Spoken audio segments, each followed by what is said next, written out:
먼저는 사실 1절에서 15절까지의 말씀을 보려고 했었습니다. 그런데 9절까지 묵상을 하다가 그쳤습니다. 그래서 말씀을 준비하게 되었는데, 여러분, 우리는 지금 계속 여호수아서를 놓고 쭉 진행을 해 나가고 있습니다.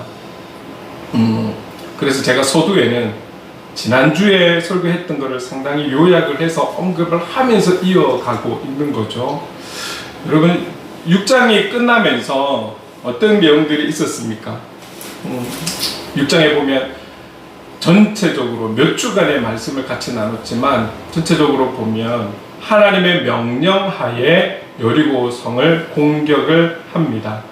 그 공격이 사실 일반적인 상식과는 조금 틀린 방법으로 하나님께서 공격을 하게 하시죠. 여리고성은 상당히 견고한 성이었고, 또 그 여리고 사람들은 만반의 준비를 하고, 그들이 할 수 있는 만반의 준비를 하고 있지 않았겠습니까?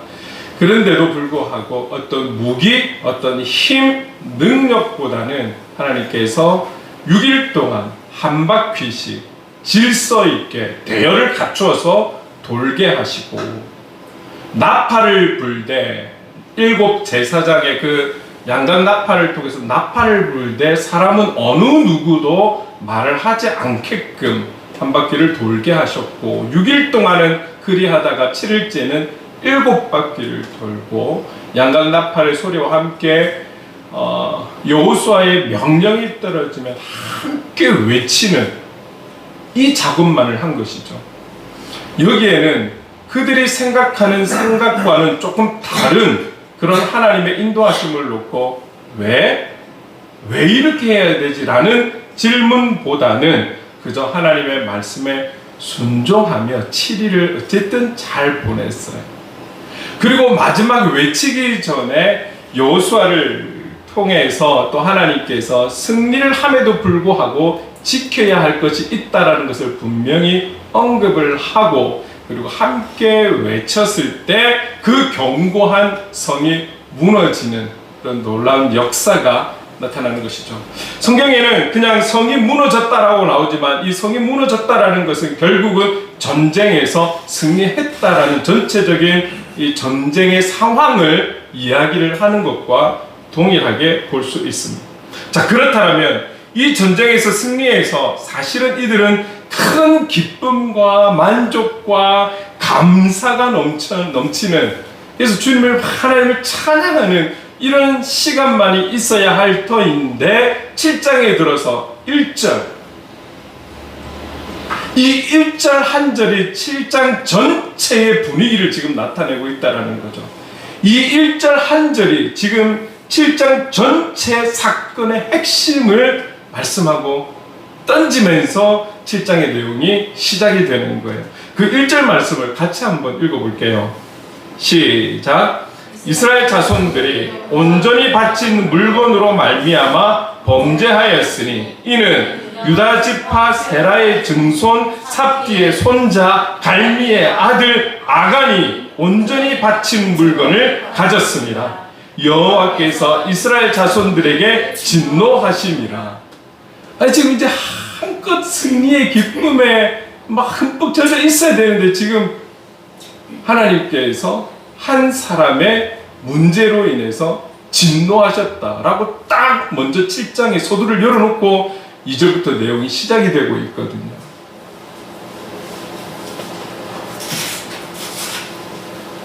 조금 전에 말씀드렸던 것처럼 이들이 어떤 의문이 있고 개개인의 생각이 좀 다르지만, 하나님이 주신 명령과 그리고 그 명령을 받은 여호수아가 이스라엘 백성들에게 선포해서 이 말씀을 잘 그래도 여기까지 지켜왔어요. 잘 지켜왔는데 한 가지, 1절은 뭐라고 표현하고 있습니까? 이 아간이라는, 근데 이 아간인데 왜 아간의 아버지, 할아버지 막 이까지 다 이름까지 다 드러내고 있을까요? 그렇게 해서 그 자손의 아간이 온전히 바친 물건을 가졌다라고 완전히 그 이름을 드러내면서 그 한 영혼을 완전히 드러내고 있죠. 그래서 이것 때문에, 이 사람 때문에 여호와께서 이스라엘 자손들에게 진노하셨다라고 말씀하고 있어요. 어떤 문제 때문에 그렇습니까? 그러면 우리가 6장을 잠시 한번 돌아가 봐야 돼요. 6장 21절 같이 한번 읽어볼게요. 시작. 그 성 안에 있는 모든 것을 온전히 바치되 남녀노소와 소와 양과 나귀를 칼날로 멸하니라. 첫 전쟁이기도 하고요. 이 시대적인 문화는 첫 것에 대한 이 민족의 이스라엘 민족의 문화가 옛날 우리나라 과거의 시대 때와 좀 비슷해요. 장자에 대한 이 마음. 그래서 온전히 이 첫 것에 대한 것은 하나님께 바쳐야 되는 그 땅의 전통 흐름이 있었던 것이죠. 그래서 모든 것을 하나님께 바치고, 안 믿는 사람들이 볼 때는 냉정하고 잔인할 것 같지만 모든 생명체, 사람뿐만이 아니라 짐승까지도 생명이 있는 것은 멸하라고 하나님께서 명령을 하셨거든요. 이렇게 냉정할 수밖에 없는 이유에 대해서는 우리가 지난주에 좀 나눴었죠. 결국은 하나님조차가 아니라 우리를 위해서라는 거죠. 우리를 위해서. 이런 내용은 흔히 전쟁, 사극 이런 드라마나 영화를 보면 우리가 또 좀 알 수 있는, 약간은 이해가 되는 부분이 또 있는 거죠. 어쨌든 다 바쳐라. 다 바쳐야 되는 거예요. 그런데 1절에서 무엇을 이야기하고 있습니까? 아간이 그 하나님께 바쳐진 것을, 온전히 바쳐진 것을 자기가 가졌다라는 거예요. 분명히 여리고성이 무너지기 직전에, 외치라고 하기 직전에 여호수아가 말을 했거든요. 바쳐야 된다. 멸해야 된다. 너희들 가지면 안 돼. 이 첫 전쟁은 너희들이 전리품을 가져서는 안 돼. 분명히 이야기를 했었거든요. 그것뿐만이 아닙니다. 가지면 고통을 받아. 우리는 어려움에 처할 거야. 라고까지 분명하게 이야기를 해줬거든요. 그런데 그 많은 무리 속에 결국 이 한 사람이, 딱 이 한 사람이 바친 물건을 자기가 취한 거예요. 본문 2절에서 5절까지의 내용을 보면 이제 여리고성을 무너뜨리고 그 다음 그들이 치러야 될 땅, 아이라고 표현이 되어 있잖아요. 어린 아이를 말하는 게 아니고 그 성의 이름이 아이성을 이제 쳐야 되는데, 정탐을 해보니까 우리 전체가 안 나가도 되겠네. 정탐꾼들이 보고하는 거에서 한 2,3,000명만 가도 충분히 우리가 이길 수 있다는 것 때문에 3,000명이 갔다라고 이야기를 해요. 충분히 이길 수 있다라고 생각을 하고 갔지만 결론은 이 전쟁은 실패하는 거예요. 져버리는 거예요. 그래서 이 결과에 의해 여호수아는 상당히 심히 마음이 힘든 거예요. 심히 고통스러운 거예요. 그래서 6절에 보면 옷을 찢고, 이 찢다라, 옷을 찢다 이런 표현은 극심한 그들의 마음 아픔을 표현하는 거예요. 찢어버리고. 어떻게 이 전쟁이 질 수가 있어? 이게 정탐까지 하고 이렇게 철저하게 준비를 해서 전쟁을 했는데 어이없이 지금 이 상황에 대해서 옷을 찢으면서 막 힘들어하는 거예요. 그러면서 7절에 이렇게 기도합니다. 같이 한번 읽어볼게요. 시작. 이르되 슬프도소이다. 주 여호와여, 어찌하여 이 백성을 인도하여 요단을 건너게 하시고 우리를 아모리 사람의 손에 넘겨 멸망시키려 하셨나이까. 우리가 요단 저쪽을 만족하게 여겨 거주하였다면 좋을 뻔하였나이다. 여러분, 이 7절을 그냥 한번 쭉 읽어보니까 어떤 느낌이 드세요? 한마디로 이야기하면 좀 우리말로 번역이 된 이 표현이, 이 7절을 읽었을 때 좀 하나님 앞에 원망하고 있는 듯한 그런 표현으로 들리지 않습니까? 어찌하여부터 해서 어찌하여 이렇게 하셨습니까? 원망하듯 기도하고 있지만 이것을 조금만 우리가 다른 시선으로 본다라면 이런 고백이지 않을까. 여러분, 지금 보면 7절을 다시 한번 보면 어찌하여 이 백성을 인도하여 요단을 건너게 하시고, 이 문장까지 보게 되면 그들이 출애굽해서 이 요단강을 건너기까지 얼마나 우여곡절이 있었습니까? 인간의 힘으로는 이스라엘 백성들이 출애굽하는 과정에서 자기들의 힘으로는 어찌할 수 없는 그런 모든 환경과 상황 속에서 하나님께서 구름 기둥으로 불 기둥으로 그들의 광야길을 인도하셨고 그들의 환경을 지켜주셨고 먹을 것 그리고 물, 고기부터 해서 홍해, 요단강 자기들의 힘으로는 건널 수 없는 이런 환경에도 하나님께서 역사하셨고 중간에 여러 가지 반역도 있었고 전쟁도 있었고 여기까지 40년 동안 지나오면서 그들은 이 여호수아는 한마디로 이 백성을 인도하여 요단을 건너게 하시고 이 말씀은 결국 지금까지 하나님 함께 하셔서 우리가 요단강까지 건너서 여기까지 왔습니다 라고 고백을 하는 거예요. 고백을 하는 거예요. 당신이 우리와 함께 하셨고 우리를 인도하셨기 때문에 여기 올 수 있었습니다. 올 수 있었습니다. 그러면 그 뒤에 원망하는 듯한 표현은 무슨 말입니까? 아니 이 아이성을 우리가 졌는데 왜 하나님께서 그렇게 인도하신 것처럼 우리와 함께 하지 않으셨습니까? 이 내용과 동일하거든요. 하나님이 함께 하셨다면 우리는 능히 이 전쟁에서 이길 것을 하나님께서 요단강을 건너고 여리고성까지 하나님께서 이기게 하셔놓고 왜 이 아이성에서 하나님 우리와 함께 하지 않으셔서 우리를 지게 하셨습니까? 이 표현이거든요. 결국 여호수아의 관점은 어디에 있습니까? 무기, 숫자, 싸움을 하는 군인의 숫자, 어떤 지형 이런 거를 원망하는 게 아니잖아요. 하나님 우리와 함께하지 않으셨습니다. 여러분 여호수아가 이런 사람이었던 거예요. 이것을 보고 싶은 거예요. 불평할 수 있죠. 불만할 수 있죠. 왜 전쟁이 실패했을까? 그들이 뒤돌아보면서 생각할 때 우리가 이래서 졌구나, 이래서 졌구나. 잘못한 사람들은 문책할 수도 있고 벌을 줄 수도 있고. 근데 지금 여호수아는 그런 거 따지는 거 아니에요. 지금까지도 하나님 인도하셔서 우리가 여기까지 왔거늘 이 아이성 조그만 성 왜 하나님 우리와 함께 해주시지 않았습니까? 그래서 우리 졌어요. 그것을 지금 이야기하고 있다는 거예요. 잘못 시선을 가지면 원망하는 듯하게 보이지만 또 한편으로 보면은 하나님을 향한 그 마음, 그 중심을 가지고 판단하고 있다라는 것이죠. 여러분 여호수아는 그런 사람이었어요. 모세 아래에 그가 장군으로 이렇게 지내오면서 많은 하나님의 놀라운 역사를 바라보며 왔던 사람입니다. 전쟁에서 모세는 아론과 훌의 도움으로 인해서 손을 들고 기도할 때 그는 전쟁의 현장에서 칼을 들고 싸웠던 장군이었습니다.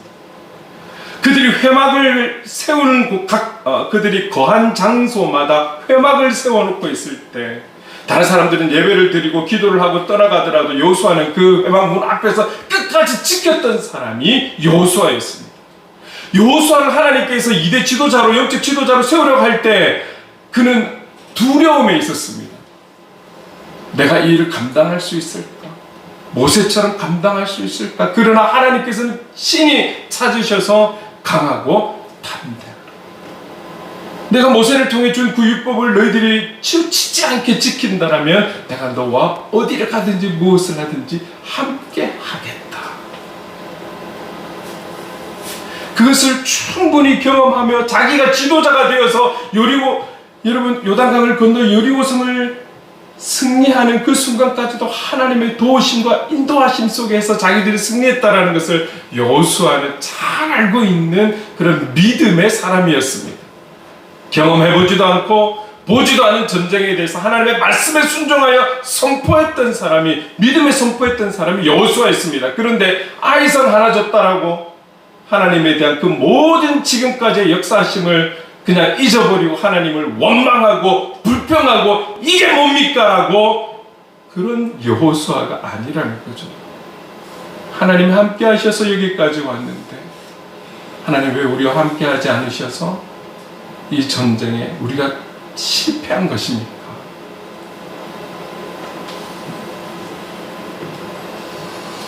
여러분, 우리가 그래서 이 문장 하나도 우리가 어떻게 바라보느냐에 따라서 상당히 틀린 방향이 되어버린 것처럼 우리가 사람들과의 관계에 있어서도 정확하게 보고 듣고 알지 못한 것에 대해서 우리가 추측성 발언이나 추측성 어떤 판단을 하는 것은 그리 아름다운 것이 아니라는 거죠. 그 사람이 갖고 있는 환경과 외모를 바라보고 판단하는 것은 잘못된 거예요. 그래서 성경도 하나님께서 우리를 바라보실 때 우리의 어떠한 드러나는 것을 보고 판단하는 것이 아니라 우리의 중심을 보신다라고 표현하시잖아요. 여러분, 그런 부분에서 우리도 조심해야 되는 거예요. 이 한 문장을 읽어도 우리가 어떤 방향으로 보느냐에 따라 또 다른 해석들이 나올 수 있다는 거예요. 여러분, 우리는 그런 여호수아의 중심을 가진 신앙인의 모습을 바라보아야 하는 것이죠. 여러분, 계속해서 여호수아는 이렇게 고백을 합니다. 8절 9절. 근데 이 8절 9절을 조금 더 이해하기 쉬운 번역으로 된 현대인의 성경으로 좀 한번 보려고 합니다. 앞에 나와 있는, 스크린에 나와 있는 것을 보면서 같이 한번 8, 9절 읽어볼게요. 시작. 여호와여, 이스라엘 군이 적군에게 패하여 쫓겨왔는데 내가 무슨 말을 할 수 있겠습니까? 가나안 사람들과 그 주변 민족들이 이 소식을 듣게 되면 그들이 우리를 포위하여 전멸시킬 것입니다. 주의 크신 이름을 위해 주께서는 어떻게 하시겠습니까? 특별히 여러분, 이 9절도요 우리가 잘 읽어야 돼요. 어떤 내용입니까? 지금까지 우리의 하나님의 인도하심으로 인한 소문이 이 가나안 땅의 전체에 소문이 다 났는데, 우리가 최근에 여리고성을 점령하고 우리가 승리한 것도 이미 소문이 다 났는데, 지금 이 아이성에 우리가 실패한 것도 곧 조만간에 소문이 다 날 건데, 그래서 우리가 이 아이성도 승리하지 못한 이 상황을 알고 남아있는 가나안 땅의 민족들이 연합해서 우리를 오히려 공격해와서 우리는 진멸당할 수도 있습니다. 그런데 주의 크신 이름을 위해 주께서 어떻게 하시겠습니까? 이 문장도요, 우린 지금 이런 위험에 처했는데, 주님, 하나님, 당신의 그 크신 이름을 위해서 당신은 어떻게 하실 겁니까? 라고 비아냥거리면서 말할 수도 있어요. 그러니까 시작되는 이 7절을 우리가 어떤 시각으로 보느냐에 따라 이 말이 비아냥거리는 표현이 될 수 있고 원망의 표현이 될 수 있고 어떤 시각으로 바라보느냐에 따라 이 표현이 다르게 해석이 될 수 있다는 거예요. 근데 우리는 여호수아의 지나온 시간들을 간단히 언급하면서 그는 믿음의 사람이었다, 믿음의 선포의 사람이었다라는 걸 생각하며 단지 원망이 아닌 하나님께서 우리와 함께하지 못해서 졌다라는 이 해석을 가지고 8절 9절을 계속해서 보게 되었을 때, 지금 이 소문들이 이제 곧 아이성에서 진 것에 대한 소문이 금방 날 것인데, 그러면 그들이 그럴 수도 있다라는, 그들이 한 군대로 이루어서 오히려 우리를 공격해서 우리를 완전히 멸할 수도 있다라는 것을 이야기하고 있지만, 여기에 여호수아의 믿음의 사람이라는 것을 바라보았을 때 이 주의 크신 이름을 위해 주께서는 어떻게 하시겠습니까? 이 해석은 완전히 달라질 수 있다라는 것이죠. 그리고 지금 아이성에서 실패하고 난 이후에 이 여호수아가 이런 기도를 하는 것도 중요하지만, 졌기 때문에 장군들과 함께 모여서 말이죠, 졌으니까 다시 그러면 2차 전쟁을 시도를 해야 될 건데, 우리가 어떻게 졌기 때문에 어떻게 계획을 해서 어떻게 준비해서 다시 공격을 해야겠다라는 이런 회의를 해도 사실 부족한 시간인데, 그죠? 그런 여러 가지 준비를 놓고 기도하면서 하나님의 뜻을 물으면서 그런 걱정과 염려 속에 있어야 되는데, 지금 이 여호수아의 주된 걱정은 무엇이냐? 그 주님의 크신 이름, 그 하나님의 위대하신 이름이 이방 백성들에게 소문이 나서 아이 성도 차지하지 못하고 승리하지 못하는 하나님이라면 그 하나님에 대해서 그 이름을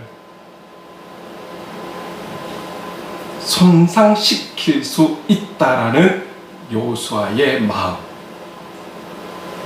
왜 제가 이 말씀을 드리냐면, 여러분 우리 6장 27절 말씀을 같이 한번 읽어볼게요.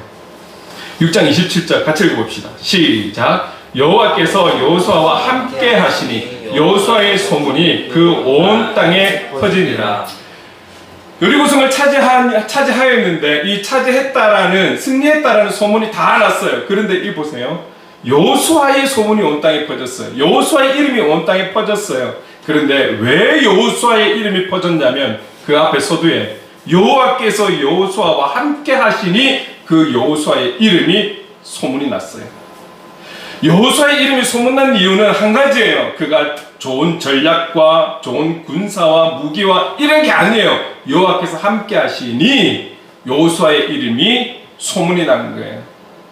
여러분 기억하십니까? 라합, 두 정탐꾼이 갔을 때에 이미 라합을 통해서 들은 말이 있잖아요. 이 가나안 성 안에 있는 사람들은 당신들의 그 인도하신 하나님의 이야기를 듣고 두려워 떨고 있습니다. 심장이 두근두근, 일을 하지 못할 정도로 두려워 떨고 있습니다. 이미 다 들었잖아요. 하나님께서 함께 하심으로 인한 이스라엘 백성들을 향한 두려움을 갖고 있다는 것을 라합을 통해서 다 들었어요. 그런데 그랬던 하나님, 이스라엘 백성들이 아이성에서 졌다. 아이성에서 졌다.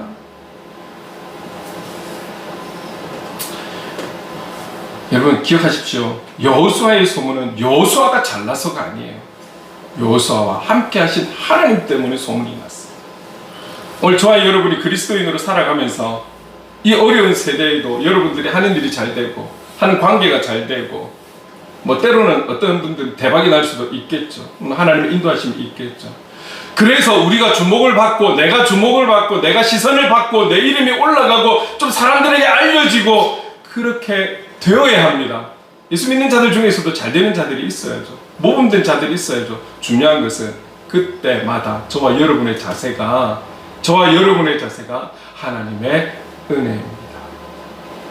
하나님의 은혜이고 하나님이 하셨음에 대한 신앙의 고백이 꼭 따라야 한다는 것을 잊으셔서는 안 돼요. 내가 잘나서 그런 것처럼, 내가 거기 있어서 그런 것처럼, 나와 같은 사람이 그 공동체 속에 있었기 때문에 잘 됐어, 이게 아니라, 그게 세상이든 교회 아니든 하나님께서 나를 통해 하셨습니다. 직장이든 학교든 내가 서 있는 곳에서 하나님께서 하셨기 때문에 이런 영광을 제가 누립니다. 하나님이 하셨습니다. 이 고백을 꼭 잊어서는 안 됩니다. 이 하나님의 이름을 읽는 순간 우리는 교만한 자가 되는 거예요. 거만한 자가 되는 거예요. 여호와께서 함께 하시기 때문에 우리는 세워질 수 있다는 사실을 잊어서는 안 되는 것입니다. 여러분, 그래서 이 소문과 함께 7장에 와서 충분히 이길 수 있는 전쟁임에도 불구하고 이들은 패배하는 거예요. 그리고 이 패배의 소문도 금방 가나안 땅에 퍼질 것인데, 그 중에서도 하나님의 이름이 모욕당할 것에 대해 여호수아는 걱정하고 있는 거예요. 그래서 주의 크신 이름을 위하여 어떻게 하시려 하나이까?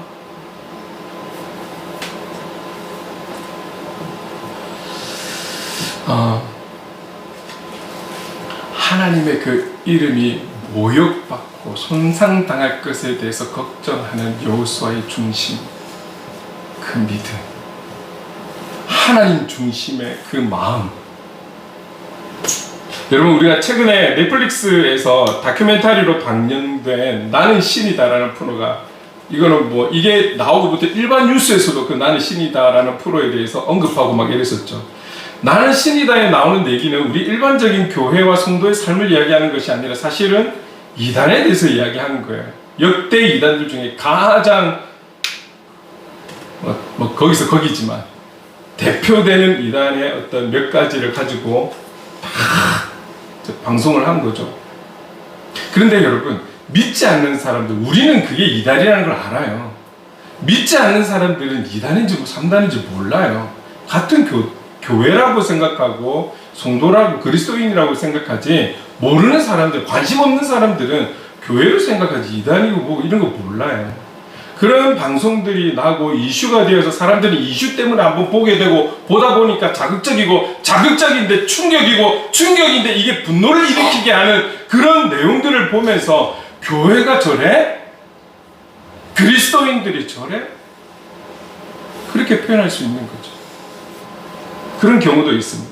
그리고 실제로 교회 안에 좋지 않은 문제들, 특별히 돈, 그리고 관계, 교육자들끼리의 관계, 교육자와 성도와의 관계, 성도들끼리의 관계, 직분자와의 관계, 이런 관계로 인해서 세상 재판에 소송이 된 건수가 상당히 많다라는 거예요.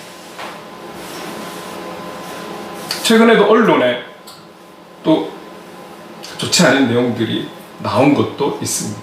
그리고 대표되는 공영방송이나 이런 데 나오지 않더라도 유튜브를 통해서 요즘은 하나하나 다 나와요. 다 나와요. 이런 방송들이 아니더라도 교회 안에 좋지 못한 소문들이 말로 해서 이웃들에게, 이웃 지역에 좋지 않은 소문들이 나 있는 교회나 성도의 삶도 많아요. 우리가 아무리 선한 영향력을 끼치며 살려고 해도 우리의 지인들이나 예수님을 알지 못하는 이들과 관계 속에서 우리가 조금 실수해도 그 실수가 다 소문으로 흘러가는 이런 경우들도 우리는 경험하잖아요. 중요한 거는 그래요, 여러분. 이 땅에 어떤 사람이라 할지라도 성경이 말하고 있는 것은 모든 이들이 죄인이라는 거예요. 모든 이들이 죄인. 선할 수가 없는 존재라는 거예요. 그래서 그 죄인들이 모인 공동체, 단체 어디라도 문제가 있을 수 있는 거거든요. 그런데 문제는 여러분, 이러한 교회 공동체나 이런 이단의 방송이나 내 자신의 잘못된 죄악이나 실수와 이런 부분들로 인해서 나 혼자 아니면 교회만 욕을 듣고 끝나는 게 아니잖아요. 여러분, 여기에는 더 놀라운 사실이 숨어 있는 것인데, 우리가 믿는 하나님, 교회 머리가 되신 주님, 함께 하시는 성령님이 사실은 욕 듣는 거예요. 그 이름을 깔아내리는 거죠. 우리로서 끝나는 것이 아니라, 어떤 문제가 되는 그 공동체로 끝나는 것이 아니라, 그 공동체의 주관자가 되시고 교회 머리가 되신 그분의 이름이 사실은 깔리는 거예요. 여러분 기억나십니까? 요한복음 15장이었나요? 세상 사람들이 예수 믿는 너희를, 나를 믿는 너희를 미워하거든 그들은 너희보다 먼저 나를 미워한 줄 알아라. 나를 미워한 줄 알아라. 영적으로 보면 그 사람이 잘못했기 때문에 욕하고 뭐라 하는 것이 아니라, 교회가 잘못했기 때문에 재판을 하고 이런 것을 뛰어넘어서 영적으로는 그 공동체에, 그리고 우리 개인의 창조주가 되신 그 하나님 자체를 깔아내리는 일들이 될 수 있는 것이죠. 있는 것이 아니라 그런 거예요. 그래서 우리의 행동 하나하나, 말 한마디 한마디가 중요한 것이죠. 여러분, 로마서 3장 23절에 보면 성경에서 우리 분명하게 말씀하는 것은 모든 사람이 죄를 범하였으며 하나님의 영광에 이르지 못하더니, 모든 사람이, 어느 누구도 예외가 없어요. 여러분, 우리가 꼭 기억해야 되는 것은 우리 한 사람의 실수와 잘못과 죄악 때문에 우리 한 교회의 실수와 방향을 잘못 잡고 잘못되어지고 어려워지게 되고 힘들어지게 되고, 이런 것은 우리 안으로 끝나는 것이 아니라 우리를 바라보는 모든 이들의, 그리고 우리 교회를 바라보는 모든 이들에게 있어서 오히려 칭찬이 될 수 있는 반면에, 반대로라면 교회의 머리가 되신 주님의 이름이 욕될 수 있다는 것을 저를 비롯해서 우리는 기억해야 하는 것입니다. 이거는 영적인 일이기 때문에 그렇습니다. 오늘 여호수아 다른 이방 민족들이 우리가 이 아이성을에서 승리하지 못하고 패배했다라는 것을 알고 공격해서 우리를 진멸시킬까 두렵습니다라는 이 표현보다 주님의 크신 이름을 위해서 어떻게 하시겠습니까? 주님의 그 크신 이름을 위해서 어떻게 하시겠습니까? 이게 더 걱정입니다.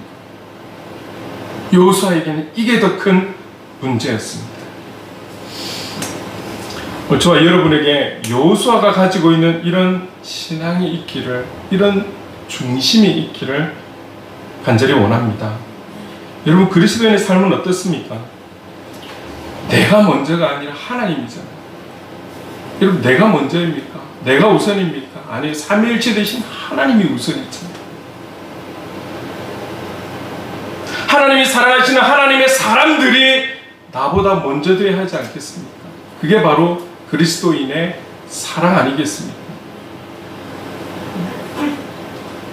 함께 어려움에 있을 때 내가 먼저가 아니라 당신이 먼저가 되는 마음이 주님의 마음 아니겠습니까?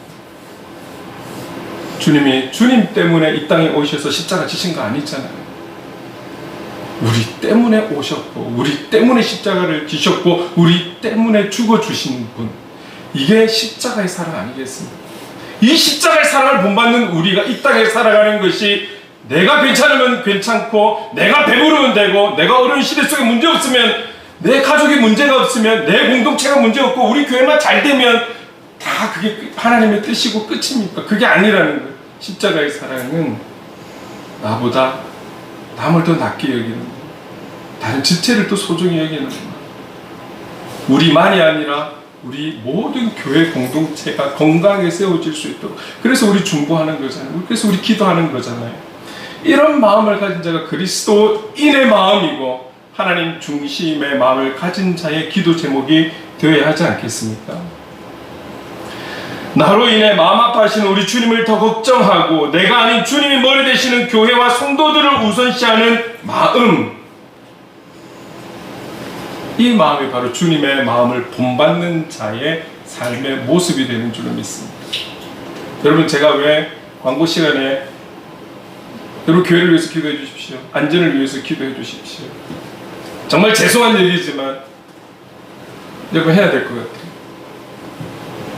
작은 교회 목사님들, 거기에는 뭐 한 200명 되는 목사님, 50명 되는 목사님, 우리 교회, 우리 제 교회, 제가 딱 나가 있고 한 20명 되는, 이렇게 5명 모였어요. 목사님들이 처음에 만났을 때 제일 먼저 나왔던 얘기, 제일 먼저 나왔던 얘기 아니에요. 정직하게 말씀드리면 두 번째 나왔던 얘기. 첫 번째 얘기는 별로 덕이 안 돼서, 두 번째 나왔던 얘기가 뭐냐면, 교회 이번에 비가 와서 어땠습니까? 이 이야기였어요. 여기 계신 여러분만을 놓고 이야기하는 거 아니에요. 제가 약 10년 지나오면서 매 때마다 태풍이 지나가고 폭풍이 지나가고 한 번도 제가 전화를 받아본 적이 없어요. 교회 좀 괜찮나요? 목사님, 교회 좀 괜찮습니까? 다른 문제 없습니까? 여러분, 우리는, 제가 조금 전에 기도하면서도 그랬어요. 교회는, 신약시대의 교회는 어떻습니까? 바로 여러분 한 사람 한 사람이 교회예요. 성전의 개념은 무엇입니까? 하나님이 계신 곳이 성전이잖아요. 그 하나님께서, 지금은 성령 하나님으로 삼일체 되신 하나님께서 우리의 심령에 와 계신 우리가 성전인 거예요. 그래서 사실은 우리가 신약에 와서는 교회인 것이죠. 그러면 이곳은 어디입니까? 예배당입니다. 그러나 성경에서 분명하게 우리에게 말씀하고 있는 것은 기도의 집이라고 말씀하고 있는 거예요. 우리 영적 공동체가 함께 모여서 하나님 앞에 예배하는 곳, 그 개념은 분명하게 가지고 있어야 되겠지만 우리나라 초대교회의 성도님들이 가지고 있었던 그 자세, 함부로 강단에 오르지 않고, 강단의 청소도, 강대상의 청소도 함부로 하지 않았던 그 하나님을 향한 두려움을 가졌던 그 자세는 이어가는 것이 좋지 않을까. 교회를 놓고 내 영적인 집이요 기도하는 집이 되는 이 교회를 향해서 태풍이 지나고 폭풍이 지나고 사람들이 다 걱정하고, 천안에서 전화하고 서울에서 전화와서 교회 괜찮습니까? 라고 물을 때에 저는 10년 동안 어느 누구에게도 교회 괜찮습니까? 라는 전화를 받아본 적이 없어요. 그럼 이런 나보다, 내 가족보다, 내 집보다, 내 회사보다, 내 학교보다 하나님 중심의 신앙의 삶이 건강한 삶이라는 것을 여러분께 말씀드리고 싶어요. 오늘 이러한 마음이 여호수아에게 있었어요. 우리 백성들이 진멸될 수도 있는 상황이지만 한참 이방 사람들에게 그 이름 높임을 받다가 우리가 아이성에 지는 것으로 인해 하나님의 이름이 완전히 깔아뭉개졌는데 이 주의 이름 어떻게 하시렵니까? 이것을 걱정하고 있는 하나님 중심의 여호수아의 이 고백이 저와 여러분의 고백이 될 수 있기를 간절히 소망합니다. 여러분, 우리가 잘 부르는 찬양 중에 예수 이름 높이세가 있어요. 예수 이름 높이세. 여러분, 지금 여호수아도 주의 크신 이름을 위하여 라고 말하고 있잖아요. 예수 이름 높이세, 예수 이름 높이세. 그 후렴에는 이렇습니다. 예수 이름 높이세, 능력의 그 이름, 예수 이름 높이세, 구원의 그 이름, 예수 이름을 부르는 자, 예수 이름을 믿는 자, 예수 이름 앞에 나오는 자 복이 있도다. 믿으십니까? 그 이름을 믿는 자에게 이런 복이 있다라는 거예요. 그리고 그 이름에는 이런 능력이 있다라고 선포하는 찬양이에요. 그뿐만이 아니라 우리가 잘 부르는 찬양 중에 예수 가장 귀한 그 이름, 어떤 이름보다도 이분의 이름이 귀하다라는 걸 표현하는 거잖아요. 그 짧은 가사 가운데 예수 가장 귀한 그 이름. 최근에 우리가 불렀던 찬양 중에 가사 중에도 이런 가사가 있습니다. 모든 이름보다 높으신 그 이름 예수.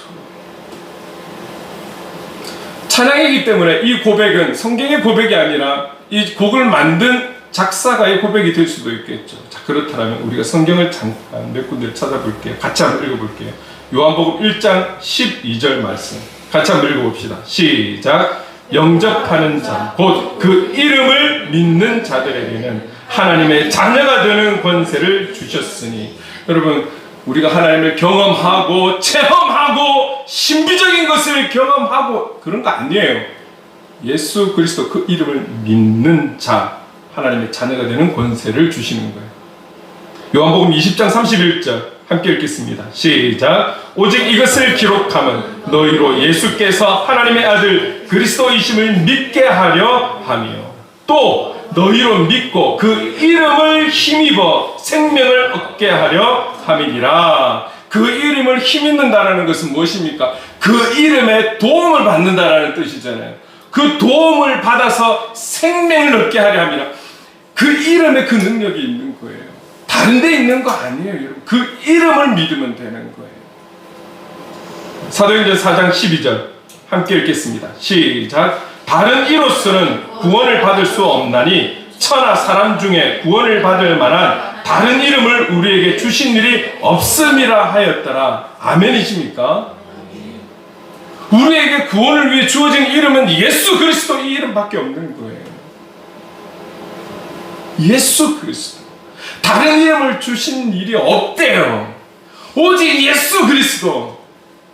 그래서 여러분, 성경 전체를 한 단어로 이야기하면 무엇입니까? 예수님입니다. 예수예요.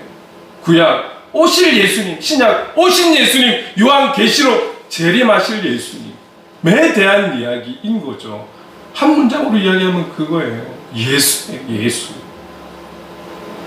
성경에서 말씀하고 있는 거예요. 다른 어떤 것을 이야기하는 거 아니에요. 예수. 큰 교회를 간다고 천국 가고 큰 교회를 간다고 보상받는 거 아니에요. 내가 내 의를 나타내기 위해 작은 교회에 있다고 해서 그게 생명이 주어지고 이런 거 아니에요. 우리의 구원과 영원한 생명과 은혜는 예수 그리스도 그 이름을 믿을 때 일어나는 거예요. 주님의 능력은 그 이름을 믿고 선포하는 자리에서 나타나는 거예요. 믿으십니까? 그 이름을 믿는 믿음이 우리에게 있어야 합니다. 우리가 기도할 때마다 어떤 기도를 할지라도 마무리는 어떻습니까? 어떤 유창한 기도를 할지라도 마무리는 모두가 동일하잖아요. 예수님의 이름으로 기도드립니다. 예수님의 이름으로 기도드립니다. 그 이름 예수.